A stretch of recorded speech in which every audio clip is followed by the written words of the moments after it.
Hello, this is Zahir Alam. Welcome you all on Frankly Speaking. Our guest today is Mr. Matthew L. Myers. He is the president and the CEO of the Campaign for Tobacco-Free Kids, a privately funded U.S. organization established to reduce tobacco use and its devastating consequences in the United States and around the world. Mr. Myers helped to found the Campaign for Tobacco-Free Kids and has been with the campaign for its inception in 1996. In 1999, Mr. Myers was on the first advisory committee to advise the Director General of the World Health Organization, WHO. The following year, Mr. Myers was named by President Bill Clinton to co-chair a presidential commission. In October 2004, the Harvard School of Public Health bestowed its highest honor, the prestigious Julius B. Richmond Award, on Mr. Myers. We welcome Mr. Matthew Myers on our show today. Thank you. It's a pleasure to be here. Yeah, my honor, and we're deeply delighted that you have managed to join on our show. We know that you have long been actively involved with anti-tobacco campaign, especially tobacco-free kids, and but it's very sadly we're watching the scenario around the world, including Bangladesh, that thousands of people are dying every year, every day, due to this deadly disease caused from tobacco use. What is the scenario you have observed so far in this region, actually? Well, what we've seen as countries like the United States see fewer and fewer people smoking, the tobacco industry has targeted low and middle income countries like Bangladesh for their growth market. As a result, unless current trends are altered, 1 billion people will die this century from tobacco use, and 80% of those people will be in low and middle income countries like Bangladesh. It's one of the reasons I'm here. It is critically important for the government of Bangladesh to take steps forward now to prevent that tragedy from happening here. It's a very menacing situation that the tobacco industry, tobacco companies are focusing on the countries like Bangladesh, and 80% of you mentioned that they're targeting to the countries lower and middle income countries. But in United States, you have been involved with the campaign for tobacco-free kids. How far you have been successful to restrict the tobacco industry and could keep your kids free from tobacco? Well, I'm pleased to say that in the 15 years since the creation of our organization, the percentage of American children who start to smoke has literally been cut in half. And we've already seen a dramatic decrease in the overall incidence of cancer and heart disease as a result of the decline in smoking. All over the U.S.? All over the U.S. And we've done it in ways that would work as well in Bangladesh. Protecting people from breathing other people's smoke inside by not allowing smoking in indoor workplaces or restaurants, by increasing the price of tobacco products. Here, that would include BDs and smokeless tobacco products.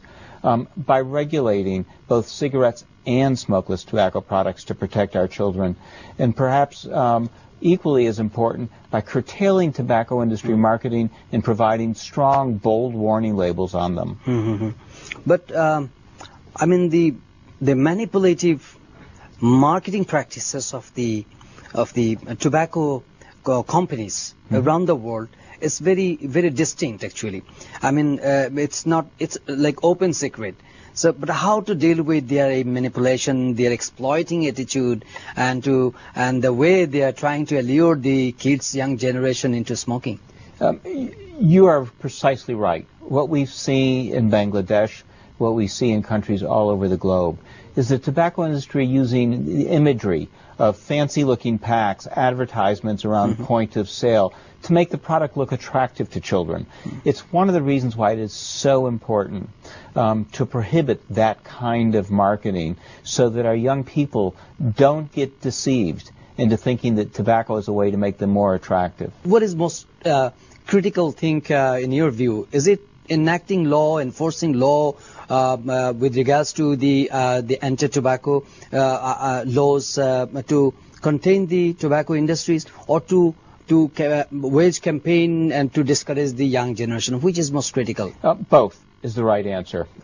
Here you have a real opportunity. There is an amendment pending to your tobacco control laws that would eliminate the kind of marketing that makes tobacco products appealing to children and would put strong warning labels on tobacco products. The enactment of that law would both curtail the ability of the tobacco industry to attract children and more effectively warn your children about the health effects of smoking. Okay, but over the last 25 years, you have participated in virtually every major national tobacco legislative efforts in your country, and have worked with the state tobacco prevention advocates and officials around the country. So, what is your view? Is it possible to arrest the menacing problem, because we are watching that there's a lot of campaign around the world, including your organization, but there is no substantial progress we have noticed in our country, where our young generations feel discouraged to get into the tobacco use. We do know how to prevent young people from starting, and it works in every country in which you try it. That's the critically important lesson. What we have learned is by curtailing tobacco industry marketing, doing more effective mass media public education, putting strong warning labels on tobacco products, we can cut off... Is it enough to putting a warning on the packets? It's not enough by itself, but it is an important component of a comprehensive effort. And that's the critical question. The way to reduce the appeal of tobacco products to young people is to both educate them and to prevent the tobacco industry from manipulating them. We know how to do it. If Bangladesh would pass the law that they have been debating for the last several years, you could make an important step forward. Indeed, I dare to predict you could reverse the trend of increasing smoking rates among your young people. Okay, but you have already met with our health minister. What are the issues you have discussed with him, and is there any significant progress they are thinking of?